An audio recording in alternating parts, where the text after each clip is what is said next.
Hi folks, it's Gary here and a very warm welcome to the fourth official and our joint venture here with our good friends at Scotland's Coefficients and our Fantasy Football League. We're now 2 weeks into the brand new season on the official William Hill Premiership Fantasy Football game, and given that this weekend is a break due to the Premier Sports Cup last 16, felt it was worthwhile. I was just sitting back and taking a look at some of the big stories that have taken place in the game over the opening couple of weeks that will maybe allow you to decide what changes that you might want to make in your fantasy team over the next couple of weeks before the league season kicks back up in earnest in a couple of weeks' time. Now, as we spoke about on our introduction show, the game is very heavily loaded in terms of goal scoring players, and our team of the week and current leaders in the Scotland's Coefficient Mini League is Uphall Athletic GFC, and their haul of 178.5 points last week was very much inspired by goals all throughout their side. Casper Hou's hat-trick for Celtic at Kilmarnock added 36 points for them. Claudio Braga picked up points for Hearts in their most recent game. That was inclusive kind of 30 points for Claudio Braga. And then goals from midfield for the likes of Benjamin Nygren, Tom Renault, Killian Phillips, very much showing how to do well in this competition. So yeah, well done to Uphall Athletic GFC, 178 points in one game week. Quite an incredible figure when you look at it.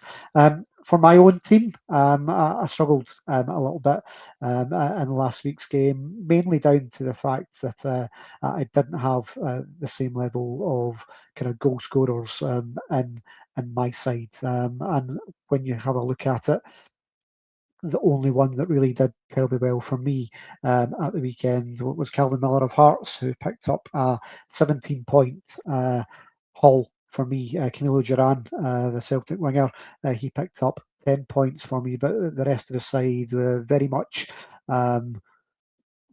didn't kind of show, and I kind of show you what my team looked like. Very much points to a team that just wasn't picking up points. So Drew Robbins, the game against Hibs, went off injured at the tail end of the game.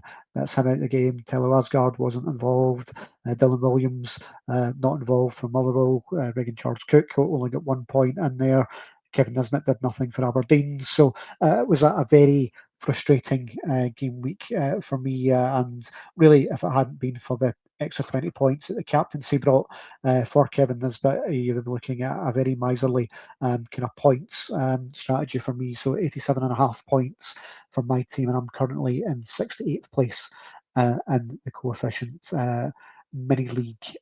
So yeah, work to do for me in terms of trying to get some players in that are going to score me some points. And some of the people that I may well be looking for, Ibrahim Said, the Motherwell midfielder, you can pick him up for 6.2 million.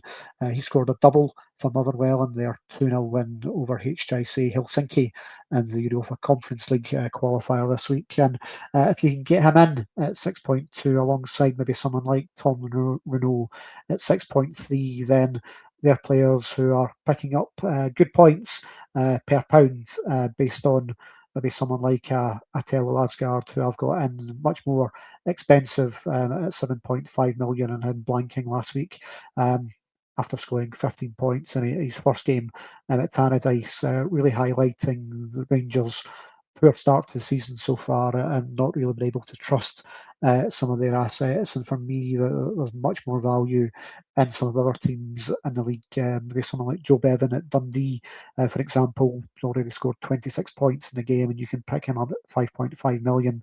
And given that this is a Rangers side that aren't scoring goals just now, aren't keeping clean sheets, it's very difficult to really encourage anyone out there to go with a triple Rangers in the squad at the moment, and just given the lack of value in that squad at the moment, albeit still with 3 weeks of the transfer window to go, and players like Daisuke Yokota showing a little bit of form and may well be someone that you might want to look to in the coming weeks to bring a little bit of stardust to your side. As we spoke about on the introduction show, the super sub chip is also something that will continue to be a big talking point on how to really maximise those points off your substitutes bench. And someone like Luke McCowan, who obviously scored as a substitute last week for Celtic in that 5-1 win down at Rugby Park, Kilmarnock, meant that anyone that had him on their bench last week and with the super sub chip applied would have scored 39 points. So someone very much that highlights points to be had off the bench. So let us know who's done well for you, who's someone who's maybe not quite delivered. Is it Lauren Shankland? Is it another Rangers player that's letting you down at the moment? Let us know in the comments field how you've done so far, who's delivered, and who needs to pick up their ideas. As always, thank you for watching. We'll speak to you next time. Goodbye.